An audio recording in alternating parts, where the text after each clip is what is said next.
pemirsa, salah satu momen yang ditunggu-tunggu menjelang Hari Raya Lebaran 2022, apalagi kalau bukan mudik Lebaran ya kan? Setelah 2 tahun menahan rindu akibat untuk mencegah penyebaran COVID-19. Nah, tahun ini pemerintah melalui Kementerian Pekerjaan Umum dan Perumahan Rakyat selalu berupaya membangun jalan-jalan yang bisa dilalui agar bisa digunakan dengan aman dan nyaman. Nah, sekarang saya berada di kota Yogyakarta untuk bersama-sama menelusuri jalur pantai selatan Jawa dari kota Yogyakarta hingga ke Jawa Timur. Seperti apa fasilitasnya? Dapatkah menjadi salah satu referensi bagi Anda para pemudik yang akan mulai mudik tahun ini? Ikuti perjalanan kami berikut ini.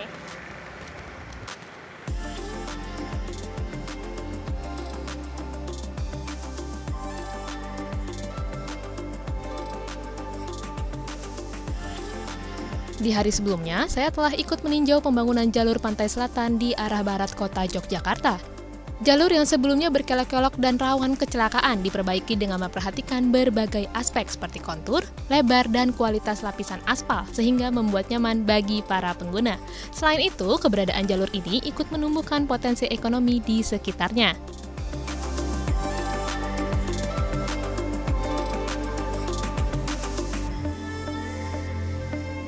Nah, kalau sekarang kami akan menuju satu daerah bernama Duet di Kabupaten Gunung Kidul, Provinsi Daerah Istimewa Yogyakarta dengan menyusuri jalur pantai selatan.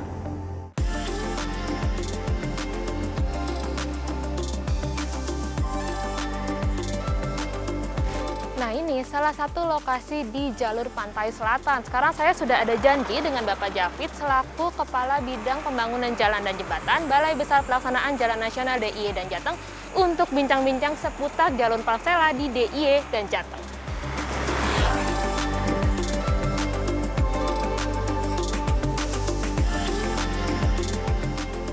Javid, saya Mira dari CNBC. Siap, Pak, ya. kita bincang-bincang sebentar boleh, Pak? Oh, boleh. Sini ya, bawa ya. Mari Bapak-Bapak. Kalau untuk Jalan Pansela sendiri, Pak, ini sejak kapan sih mulai dibangun dan kenapa kemudian diperhitungkan untuk mulai dibangun? Iya, jadi kita mulai bangun Pansela ini dari PUPR ya, dalam hal ini dari Direktorat Jenderal Bina Marga, itu dari 2011, Mbak. 2011, dilanjut 2012, 13, 14, tapi memang progresnya waktu itu baru ya boleh dibilang nyicil gitu ya, dikit-dikit gitu. Tapi secara masif dari 2015. 2015 mulai Ya, masif. masif sampai sekarang.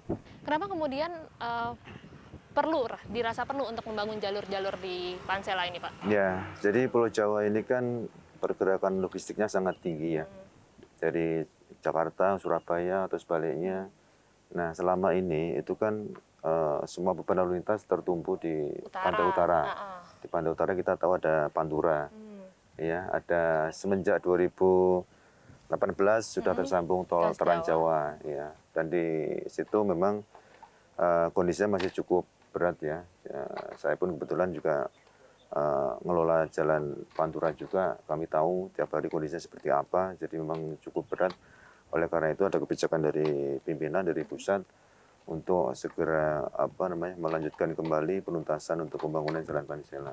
Jadi salah satunya memang untuk mendistribusikan beban lalu lintas yang sangat berat di Pantura.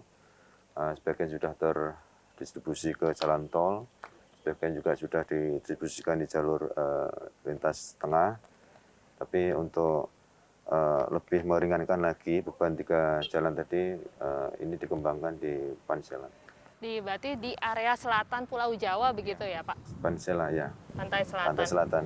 Kalau untuk di DIY dan Jateng sendiri, panjangnya tuh seberapa panjang sih, Pak? Dan cakupan daerahnya mana saja? Ya, kalau di Jawa Tengah DIY, jadi kita tahu jalan Pansela ini kan terbentang dari Banten, ya, Jawa Barat, Jawa Tengah, Jogja, Jawa Timur. Jadi panjang totalnya itu nantinya adalah 1.547 km. Nah, sampai dengan Desember 2021 kemarin itu sudah terbangun sepanjang 1.164 km. Jadi total spot-spot lokasi yang belum terbangun, sebetulnya sebagian sudah terbangun juga, tapi kondisinya masih sempit, masih belum sesuai standar jalan nasional. Nah, itu akan kita standarkan semua. Jadi yang memang belum ada yang belum terbangun, ada yang belum tersambung. itu kurang lebih sekitar 383 km. Masih panjang ya Pak ya? Ya, sejauh sejauh. Nah, khusus untuk Jawa Tengah DIY, di Jawa Tengah itu ada 212 km, terus di DIY itu ada 120 km. Jadi total di Jateng DIY itu ada 332 km. Yang sudah terbangun itu 256,8 km, dan yang belum dan saat ini sedang proses sebetulnya. Ya, karena kita belum bisa kita katakan selesai karena belum selesai, masih ongoing. Itu ada sekitar 76,07 km. Jadi itu ada kegiatannya, tersebar, ada di Gunung Kidul, ada di Bantul, terus ada juga di Kulon Progo, tersebar. Kita di Jogja pun sekarang ada ongoing, ada 4 kegiatan ya, yang cukup panjang juga.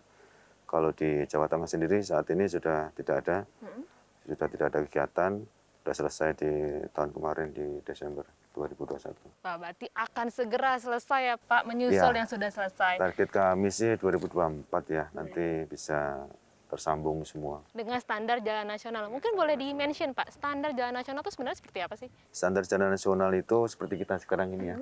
Jadi lebarnya 7,5 meter, masing-masing lajur itu 375 meter kali 2, jadi 7,5 meter. Ada bahu jalan yang cukup lebar ya, itu bisa 2 meter sampai 3 meter. Tersedia juga saluran, terus dengan rumija ya, ruang pengawasan jalan yang cukup lebar. Jadi untuk daerah-daerah tikungan nanti kita bisa melihat dari arah sebaliknya gitu. Jadi tidak black spot ya, bukan ya, kita berkeselamatan lah kira-kira gitu. Meminimalisasi daerah-daerah rawan kecelakaan Ya, gitu di ya samping Pak? itu secara tanjakan ya, karena biasanya kita temuin jalan-jalan kampung atau jalan di perbukitan gitu ya, tanjaknya luar biasa gitu. Curam gitu ya Pak? Nah, untuk standar nasional itu maksimal di 10% tanjakannya. Jadi tidak boleh lebih dari itu ya. Kalau lebih dari itu nanti perlu dispensasi khusus gitu ya dari kementerian. Tapi secara umum harus maksimal 10% untuk tanjakan, turunan itu harus maksimal itu, tidak boleh lebih.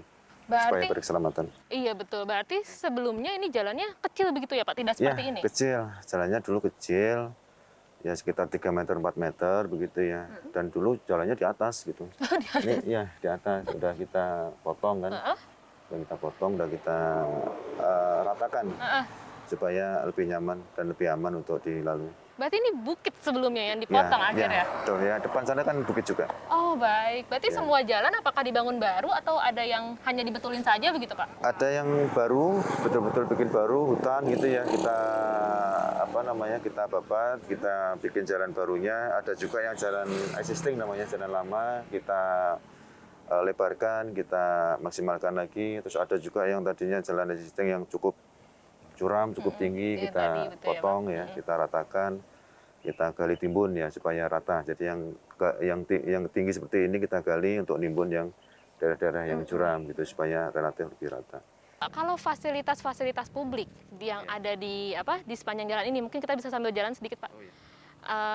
Fasilitas-fasilitas seperti pom bensin misalnya, atau keberadaan rumah-rumah makan atau rest area itu sudah bagaimana Pak? Jadi kalau pom bensin ya sudah kami cek juga relatif banyak sebetulnya.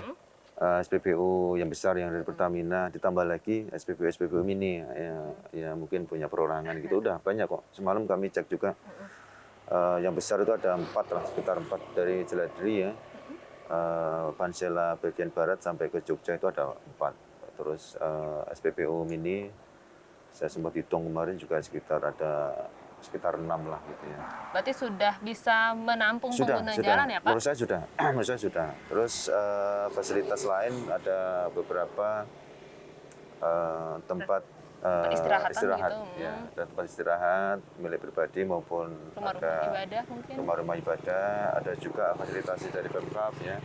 ada pantai tapi agak perlu Masuk dikit ya gitu masuk ya, Pak? dikit ya. Itu nggak jauh sih kalau kita lihat dari atas kita sering ambil drone gitu ya. Itu sebetulnya Kelihatan sekali ya. Pansela kita tuh sangat dekat dengan pantai sebetulnya. Landscape-nya cantik sekali berarti ya, Pak. Ya, nah tinggal perlu sedikit untuk belok gitu. Banyak tempat rest area sebetulnya. Dan langsung view-nya langsung ke pantai. Cukup bagus sih. Keren banget berarti. Ya, di Buat samping refreshing itu- pengendara ya, Pak? Ya, di samping itu kita bisa kuliner juga ya, wisata kuliner. Wisata kuliner kan sekarang lagi marak juga.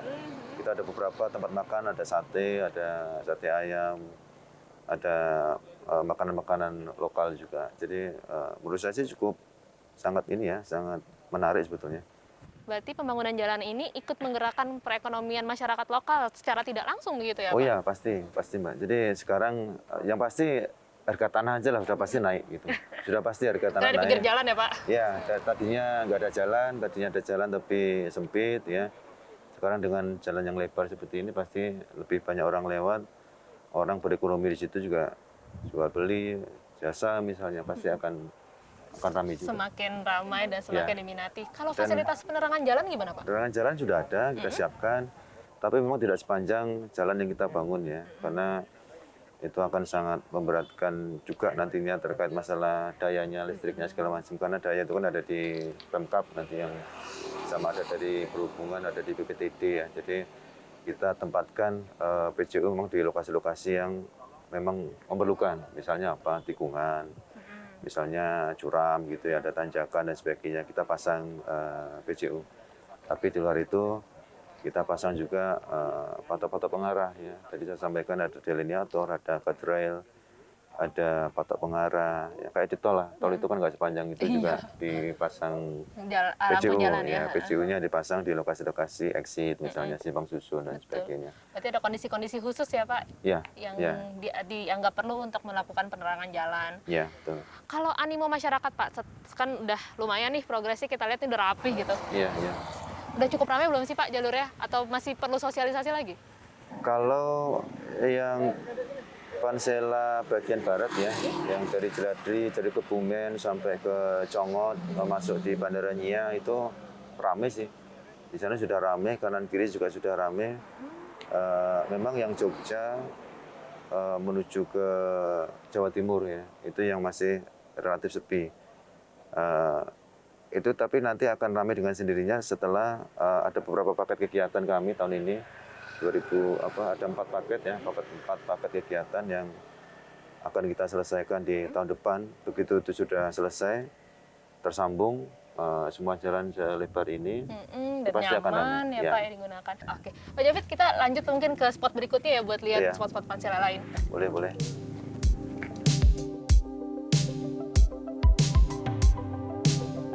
Kami kemudian melanjutkan perjalanan menyusuri jalur pantai selatan Jawa, tak jauh dari perbatasan Jawa Tengah dan Jawa Timur. Rombongan kami singgah di lokasi kedua.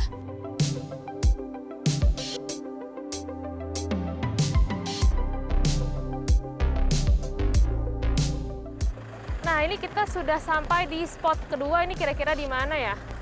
Oh, itu ada teman-teman PUPR. Yuk, kita tanya langsung. Permisi, Bapak. Mas Saya dari siang, CNBC Indonesia, Pak. Dengan Bapak siapa? saya Pak Hendra Somo, Selaku. Kasatker Pejen Wilayah 3 Jateng. Oh, oke, baik, Pak. Boleh jelaskan, Kak? Sekarang kita berada di lokasi apa sih sebenarnya? Sekarang kita ada di lokasi penanganan longsoran lereng Guwirto di ruas jalan Giriwoyo Glonggong KM 81200. Ini masih masuk jalur pantai selatan berarti? Masih. Menghubungkan antara... Duet sampai nanti nyambung ke perbatasan Pacitan. Oh, berarti di sana jauh DIY, sini DIY, Jateng, Jateng. di sana Jawa Timur begitu ya, Pak? Betul. Dulu sini sering longsor, Pak. Akhirnya Ya, ini memang dibetulkan. ini kejadian longsornya pada bulan Januari 2021. Lalu penanganan dengan menggunakan teknologi Solcrit dan juga ada jaring rockfall. Jaring rockfall ini pun memiliki komponen TKDN sebesar 67%. Jadi kita sudah menggunakan produk-produk yang mengandung komponen dalam negeri. Oke, baik. Iya. Kalau untuk jalanan ini, Pak, setelah diperbaiki, masyarakat merasa terbantu tidak? Terbantu dan tadinya kan sempat terputus.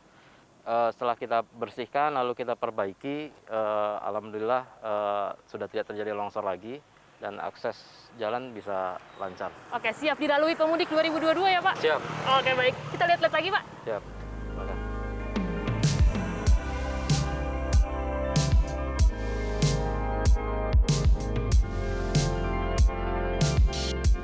Kementerian PUPR juga turut membantu penanganan daerah rawan longsor yang dapat menghambat perjalanan pemudik. Salah satunya di lereng Guwo Tirto, bagian jalur pantai selatan yang menghubungkan Provinsi DIY dengan Jawa Tengah dan Jawa Timur. Tim kembali melanjutkan perjalanan melewati batas provinsi dan masuk ke wilayah Jawa Timur. Sampai sudah kami di Kabupaten Pacitan setelah menelusuri jalur pantai selatan dari kota Yogyakarta. Kondisi jalannya juga baik, mulai dari lebar jalan, kontur, fasilitas publik yang tersedia, hingga marka jalan. Jadi bisa menjadi salah satu alternatif bagi Anda yang mau mudik di 2022 ini. Tapi tahan dulu, jangan kemana-mana karena sesaat lagi saya akan mengajak Anda semakin ke timur untuk melihat jalur pantai selatan. Tetap bersama kami di CNBC Indonesia.